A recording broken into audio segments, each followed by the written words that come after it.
institution. And we appreciate that concept because it's very stable. They've been there for since 1981. 1981. And this village model has about 20 years? Since 94. Since 94. So it's more than 30 years the village model is working. So for us, who was trying to arrange information, education to help the communities, it's a great example.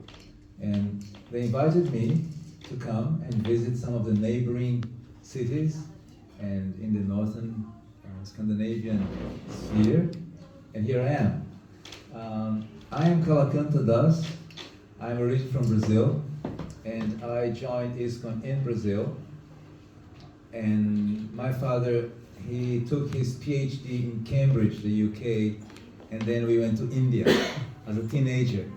I was in India with 12 years old. And in India, in this institute called ISKCON, which is it's an international institute in Hyderabad, Telangana. So we lived there, and all the Indian noises were so interesting to me. The smell of incense in the streets, and the music, and the rickshaws, and the rituals. It was very interesting at that age. And I was introduced to India through the researchers of ISKCON, who are very scholarly, educated people. So my introduction to India was very philosophical, with a cultural heritage, very rich. And the other impressions which you get, poverty, noise, confusion, didn't really come to me until later on. But I already had established this impression. I think childhood impressions stick very deeply inside of it. And specifically, while my father was at this institute called ISKCON, he had to visit many villages in India. And in Hyderabad, it's, whoever knows Hyderabad, is anybody from Hyderabad? No, Andhra Pradesh, but not Hyderabad. You know Andhra Pradesh, right? It can get very hot, right? In summer, 45, 48 degrees. So we decided to travel outside of Hyderabad for the summer with the family. And my father decided to stop at the village. Now, I want to describe the imagery which came to me at 12, a Western teenager in India in the 1980s. So we came to this place, there's a big wall at the front and like an entrance door. And we entered this space. And inside we found that it looked more like a big complex of dormitories, of rooms interconnected. And what they did, they planted cotton, and they went from the planting of the cotton to the weaving of the cloth. This community did this. And there were children hanging bells so the birds would not harass the crops. There were men threading the cotton, and others were painting the cotton, and others were weaving the cotton, and one family was selling the cotton. Now, in the 1980s, India had no cell phones. There was no billboards. So this village was what you could see as complete stillness. It's just like there. And there was a temple in the middle, which I don't remember. It seemed to be a Mahadev temple, a Shiva temple. But the whole village gave an impression of unity. People and the children, they were integrated, and the elderly were integrated. There was something about the village which really caught your attention. They had time for you. They could sit around, they could offer you some tea, they offer you some time. The whole, let's say, village, which was like an enormous, gigantic house, came together to receive these aliens, Westerners, coming to their place. And what stuck to my mind at that time was how much attention and focus everyone had. In everything they did, they were focused. The weaving people, they were not just looking everywhere. They're just focused and they were doing their tasks. The children, they were playing and taking care of the cotton. So for me as a teenager, I had never experienced in the West that focus. And that was amazing. And I couldn't understand why. I couldn't tell what I was experiencing, but it was there. And somehow, my mind was intrigued. Why is it that these people are so peaceful? Why is it that these people are so happy? They were really happy to see us. They had time and they were very proud of their lifestyle. They could show us, and without any pretension to convince me it was better than mine, nor vice versa. They were just curious about us and what we did. So this was in 1982, and as I progressed in life, maybe if you leave the curtain open, if you leave it open so we can see each other, that's better, right? We can see each other. So later on, I kind of, that feeling of India, of yoga, of something mystical, something transcendental was bothering me. And there were some deep questions I had. Like why some people suffer, good people suffer, why? I couldn't understand that. And we came from a Christian background, with no answers to be given, except God decided. Oh, he did decide, is he unjust? And then, so there was all these questions in my mind. How come I remember things that I don't know? It seems to come from another experience, another life, but no one can tell me about this. And many things like that as a young Westerner full of curiosity about life. And later on, I did find the Hare Krishnas. It was funny because I found them in São Paulo. I don't know if you're familiar with Brazil, but São Paulo is kind of a place you hear about Brazil. And they were like 6 brahmacharis, very tall, shaved heads. And I found them very strange, even though I had lived in India. I said, these guys are very weird. I don't know. So I tried to avoid them. The second year, they got me. And they caught me and they brought me in. And they said, you have a religion? And I said, I'm going to trick this guy. He says, yes, I'm a Buddhist. Oh, incredible. He is Buddha in the Bhagavad Gita. So they caught me. And slowly they ended up convincing me that there was answers in these books. Now, up to that point, I hadn't figured out what was it that I had experienced in India. What was that feeling of integration, of wholeness? I couldn't understand it. But somehow, there was some hope in that. Later on, reading our scriptures, I found many answers. So tonight, or today, I'd like to bring to you one verse from the Srimad Bhagavatam. And it's in an interesting place, this verse, okay? And it's in the 3rd canto, the 2nd chapter, and the verse is 29. And it says something like this. Saiva Godanam Lakshmya Niketam Sita Govrisham Charyananugam Gopal Ranad Venu Ariramat. And it says, the translation says something like that. While herding the very beautiful bulls, the Lord, who was the reservoir of all opulence and fortune, used to blow his flute, and thus he enlivened his faithful followers, the cowherd boys. Now, when I read this and other passages, as you see here, there's a picture of Govinda coming back to Gokul, or you have another picture with Krishna Balaram and the cows. You start to get a picture that there's something going on in the spiritual world which is interesting, and it's attractive, and it's natural. So, here Prabhupada wrote the purport. He says,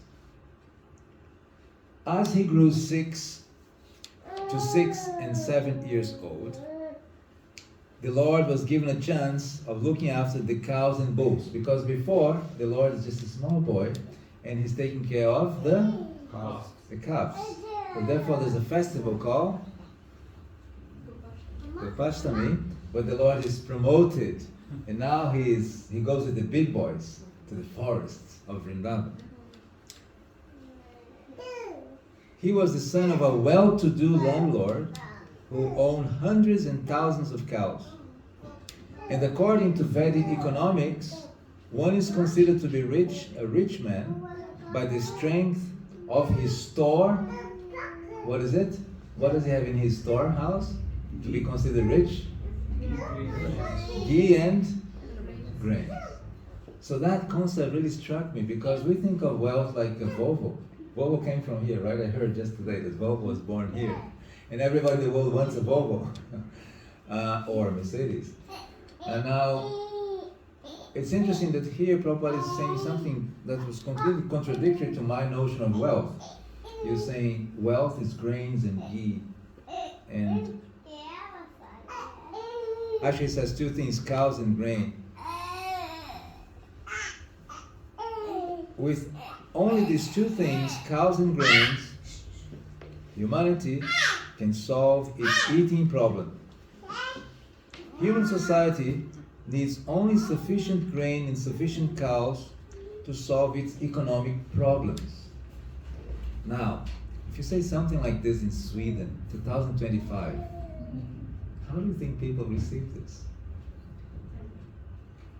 They don't receive this, right? It says, well, maybe in some other time, some other civilization.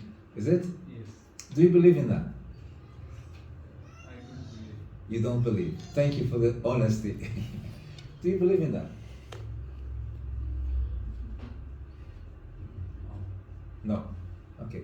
I'm happy you're honest, because that's what 99%, or perhaps 99.9% of the population would say. And then he goes on. All other things but these two are artificial necessity created by man to kill his valuable life at the human level and waste his time in things which are not needed. We just had a very funny experience. Maybe some of you had. We were coming here and there was a blocked road. So we ended up in a kind of a traffic jam. And in front of us was this huge car, like a limousine, right? And it's caught in the traffic. Now you can imagine inside, it's supposed to be a glamorous person to be in a limousine. The limo's stuck. So he tried to make a curve and he couldn't, so he got stuck and the cars are mourning. And everyone's getting very, very, very uncomfortable for them. People are laughing, they were walking laughing at this limousine. And it struck me. That's what Prabhupada is saying. Such a huge car. You can't go with a small car. But it needed a big car. And at that moment it was clear. That's why it was funny, because you have such a big car but you're stuck and you can't do anything about it. If we think about this example, there's so many things we think is ultra important, but in a time of war, in a time of crisis, they become not important at all. In Brazil, we had a very interesting incident. The truck drivers decided to stop their work for 5 days. They said, the government's not paying us, they're charging extra money for the petrol, we'll stop. And they stopped. In 5 days, the whole country stopped. Literally, the airplanes were stopped, there was no supply in supermarkets. The country was simply a chaos place in five days. So we think that what we have here is so strong and real, but if you cut one item, everything stops. And what's that?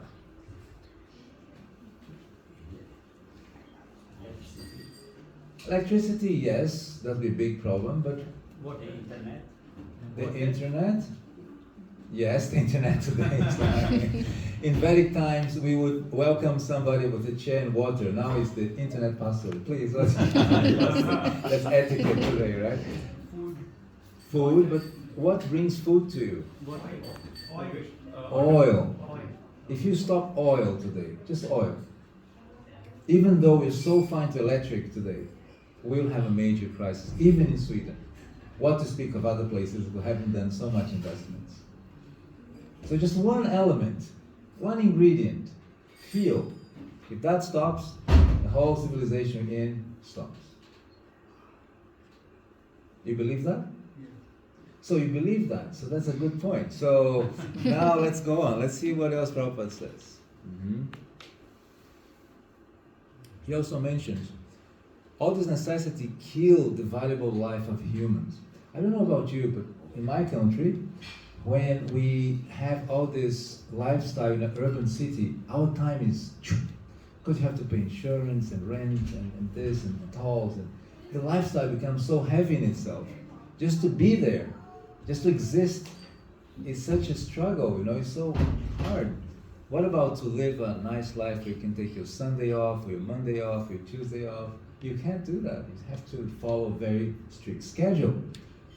And more. And the young people today, if you realize, they're very ecological. Have you ever thought why young people are ecological? They are ecological. Yeah, there's a big movement of young people being ecological and wanting nature. Because of social media? Yeah, to some degree, yeah.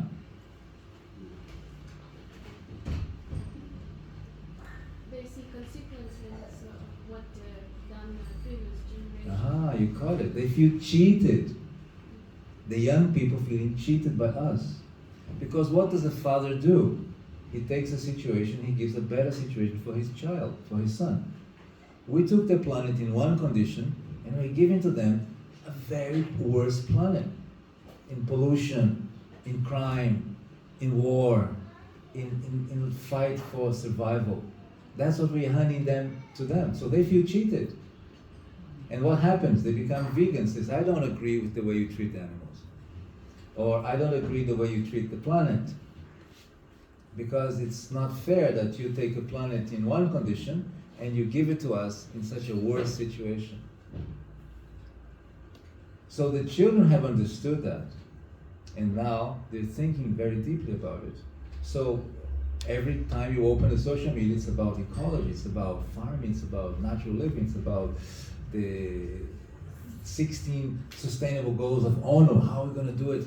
Time is running only 5 years to meet those, or the planet will get warmer, and all these threats. And the youth are right behind it because they know we have cheated them. Because we believed that all these things would really make us happy. And we believe that. And so Prabhupada speaks a little more. Just as a curiosity, our class goes until what time? Half hour more. Half hour more. So I'll just 35 minutes. Okay, I'll conclude because we have 3 parts to this presentation. So,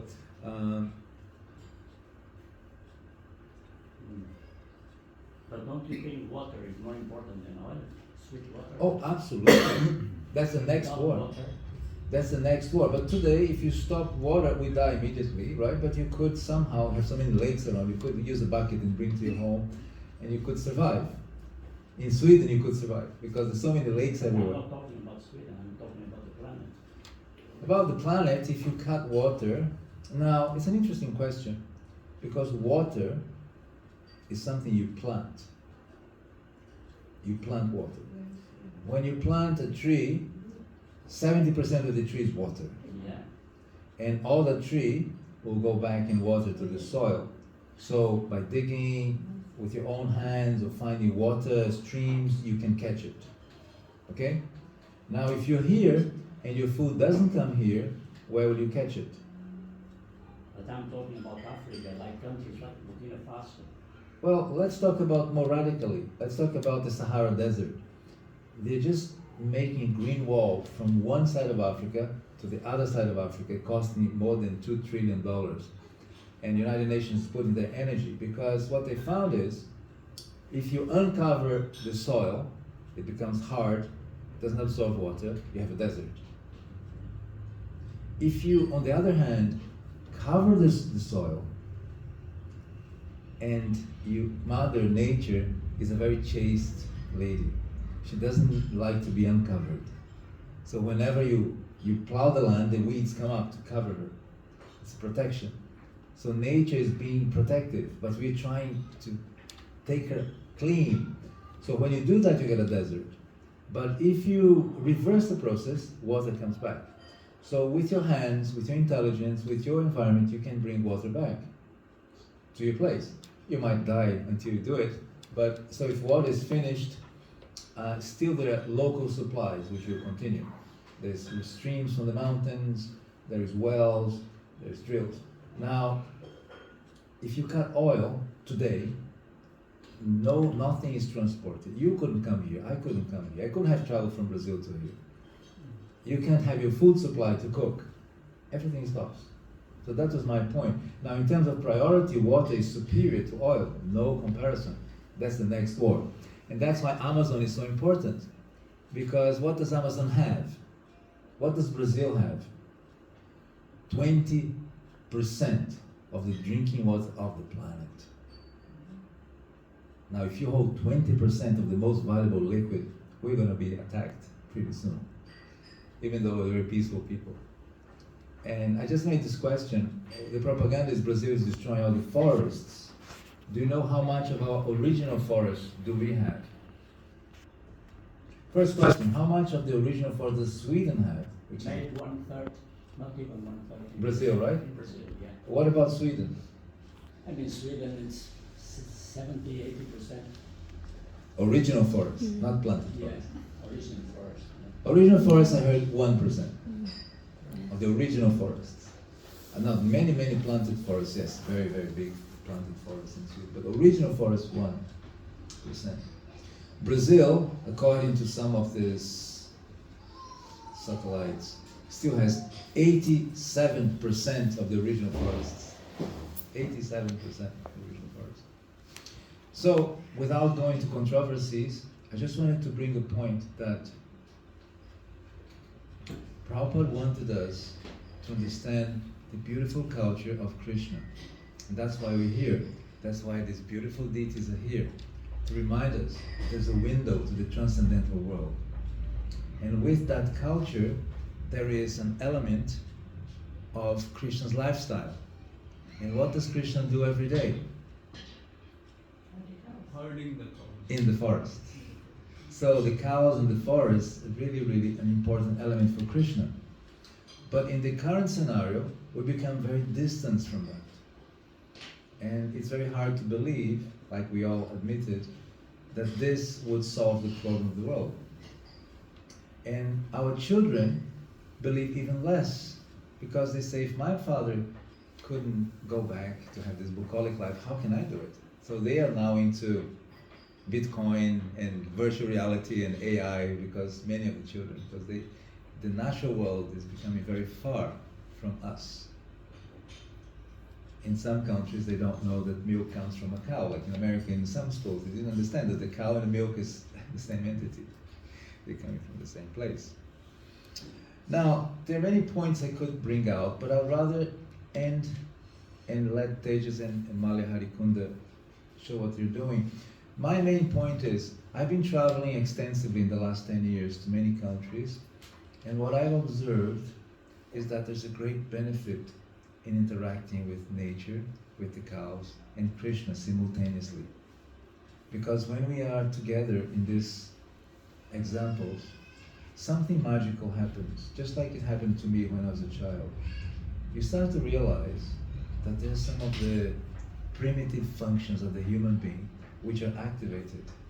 For example, the pleasure of being in the open air, the pleasure of milking a cow. Have you ever milked a cow? Who has milked a cow? Raise your hands. Okay, we have quite a few. We have 4, 5 that you're like. Okay, excellent. So that's a unique experience, isn't it? Like when you put your head against the belly of the cow and you're milking, there's some motherly energy going around you. You can't explain it, but it's there.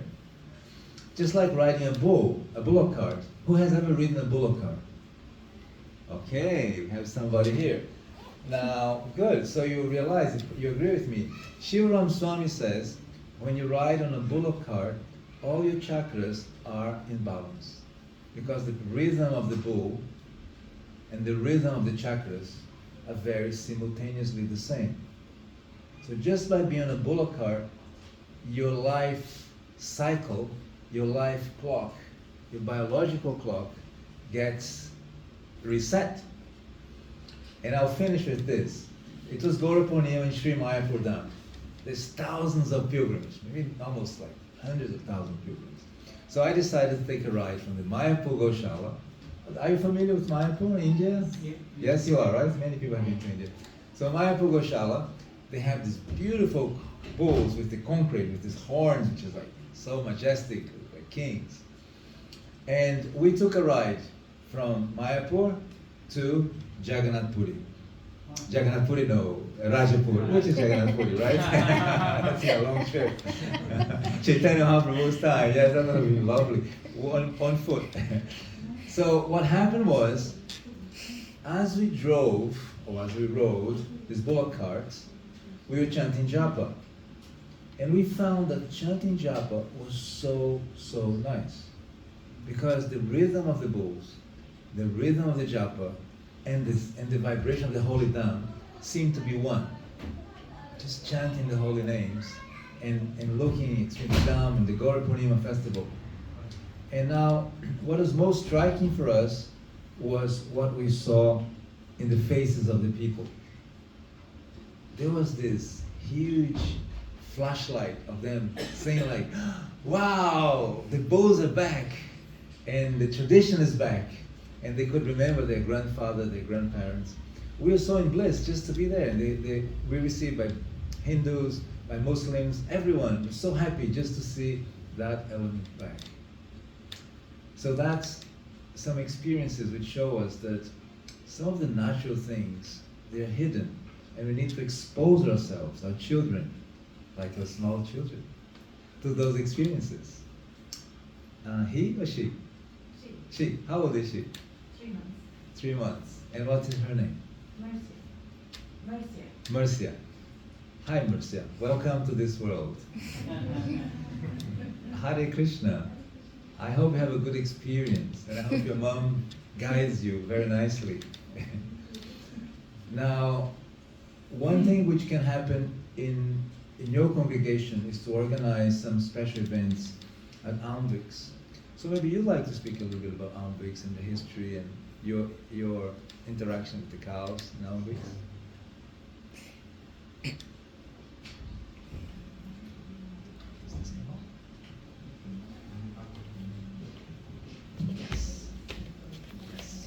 But maybe I should sit there because You I wanna sit cannot here? sit. No, in this corner because I can. You can sit here. I'm in the back of the building. You sure? You can sit here, Jack. Yeah, it's okay. Let's Or change if it's places. okay for you. It's okay. Hare Krishna. Hare Krishna.